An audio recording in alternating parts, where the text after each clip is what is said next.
Hi-ho, Tudor-minded people. It's Philadelphia Carrie for Tudor Time Machine. The word I share with you this week is partlet. Oh, Pitikins, I am in a fine fury with Jane, my lady's maid. A most cunning gold-embroidered partlet has gone missing from my wardrobe, and my household spies have told me it was this Jane who took it. Indeed, I must banish the chit from my employ, and at once. Oh, this is most vexing, as this very day at court the Queen will be entertaining an emissary from the court of Catherine de' Medici. A great banquet is to be held at Whitehall, and I shall be among those attending the Queen. Of course, I always strive to present myself as the fine lady that I am, but one so especially likes to do so in front of the French. They have been known to ridicule the ladies of our English court for lacking daintiness and discernment in our manner of dressing. Oh, the French fiends! I have found my maid Jane out to be a mitching, thieving baggage, but never have I had anyone in my employ so handy with the doing of my hair, or the pinning of my sleeves, or the lacing of my bodice. I am no country wench who can dress herself. I must have knowing hands to smooth my smock, nimble fingers to lace my stays, to arrange my partlet on my shoulders, just so, to wrangle my farthingale, to pin my kirtle, my gown, my bodice, sleeves, and ruff. And what will Jane, a lowly servant, do with a gold-embroidered partlet? Only those of my high station, a lady-in-waiting to the Queen herself, are permitted to sport such finery. Pitikins, Jane shall cut it up and sell the pieces of cloth, and make mincemeat of my perfect partlet. Partlet. How now, Tudorphiles, what think you? If you're new here, I'm Gage. I'm Jessica. And we're here with Philadelphia Carrie for Tudor Word of the Week. Don't miss a word, and listen to the Tudor Time Machine Story Project. It is delightful, and I pray you tell a ningle and ring the little YouTube bell. Tudorphiles, welcome to our channel. Every one of you has the wit of Rosalind and the heart of Cordelia. And when you're doing your Tudor reading, or you go to see a Tudor play and you come across a word you're curious about, write to Philadelphia. Suggest words. We love hearing from you. How do you spell our Tudor Word of the Week, Philadelphia? It is spelled P-A-R-T-L-E-T.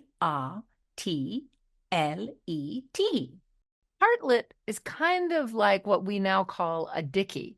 It's a sleeveless yoke that was used to cover the Tudor low square neckline.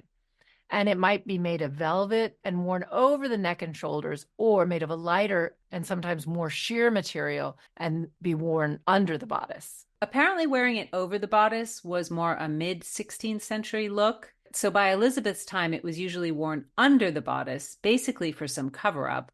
I watched a video of a wonderful period costumer from Prior Attire, and she said, boobs spilling out from bodices are more Hollywood, less Elizabethan.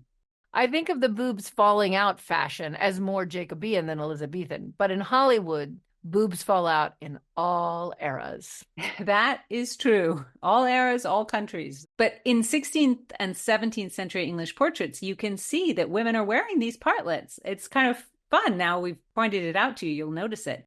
Sometimes, as I said, they're velvet and they're covering the neck. And sometimes the fabric is really sheer. And there are two portraits of Elizabeth I wearing these incredible partlets. In one, it's worn under a fantastic red velvet dress, and it's stitched with rows of pearls. And the other portrait is this famous portrait, the Pelican portrait. And the partlet in that portrait is embroidered and just covered. It's like awash with jewels. It's mind-blowingly ornate. It also makes me think about just how heavy it must have been just to wear all this stuff. It's crazy. But of course, most women in the 16th century in England could not afford to wear anything like the partlets you see in portraits of royalty and nobility. I guess even a linen partlet would be out of reach of some working people's budget. My dear Gage, it is not only the cost of the fabric that should prohibit a lowly person from wearing an elaborate partlet, or any other garment for that matter. It is the fitness of the fabric and the trimmings to the station of the wearer. That is what should rule the costume of each of us in the great chain of being. I should have guessed you would be a strong supporter of sumptuary laws, Philadelphia. Of course I am. Such wise laws keep chaos at bay. And everyone in their place.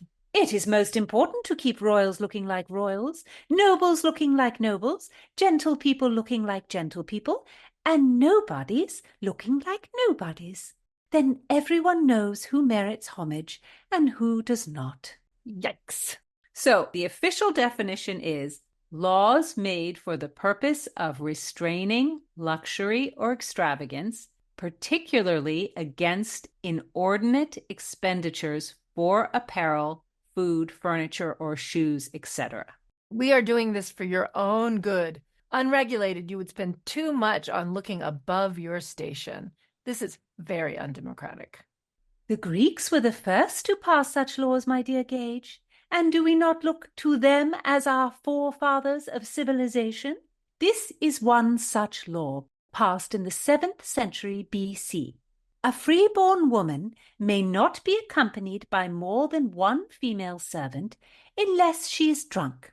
She may not leave the city during the night unless she is planning to commit adultery.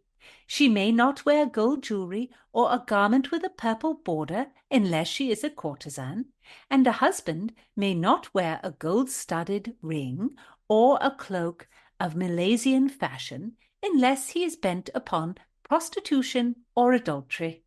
Okay, that is an extremely bizarre set of rules. I agree. I mean, you have to wear a special outfit. You have to put on your gold-studded ring to let everyone know you're going to commit adultery. I don't know. That also implies a lot of forethought. Yes, and if there's two servants with you in the middle of the night, that's a neon sign saying, "Look at me, I'm plastered." I mean, these rules must have just been impossible to enforce. These sumptuary laws were impossible to enforce in general, but that didn't stop rulers imposing them all over the world. Actually, Henry VIII was the first English monarch to make it law that only royals could wear purple, and he passed acts of apparel 4 times during his reign, in 1510, 1514, 1515, and 1533. And then I think they were put back again during Edward's reign and during Mary's reign. And then in 1574, Elizabeth brought them back again and basically said that the laws that her father passed should be enforced because the country was going to ruin. Ooh, then is now. If you want to pass an unpopular law, justify it by saying the country is on the edge of anarchy. And the nation's youth are in danger. Elizabeth's Acts of Apparel of 1574 stated just that. The excess of apparel and the superfluity of unnecessary foreign wares thereto, belonging now of late years, is grown by sufferance to such an extremity that the manifest decay of the whole realm generally is like to follow by bringing into the realm such superfluities of silk, cloths of gold, silver, and other most vain devices of so great cost for the quantity thereof, as of necessity the moneys and treasure of the realm is, and must be yearly conveyed out of the same to answer the said excess, but also particularly the wasting and undoing of a great number of young gentlemen, otherwise serviceable, and others seeking by show of apparel to be esteemed as gentlemen, who, allured by the vain show of those things, do not only consume themselves, their goods, and the lands which their parents left unto them, but also run into such debts and shifts as they cannot live out of danger of laws without attempting unlawful acts, whereby they are not any way serviceable to their country as otherwise they might be. It is all true, and my dear Gage, this wise document goes on to state, none shall wear any cloth of gold, tissue, nor fur of sables, except duchesses, marquises, and countesses in their gowns, kirtles, partlets, and sleeves, cloth of gold, silver, tinselled satin, silk, or cloth mixed or embroidered with gold or silver or pearl, saving silk mixed with gold or silver in linings of cowls, partlets, and sleeves, except all degrees above viscountesses, baronesses, and other personages of like degrees in their kirtles and sleeves. It's all very clear. I have to be honest, Philadelphia. I find those laws confusing and nonsensical. How can you police what fabrics people use for the lining of their clothes?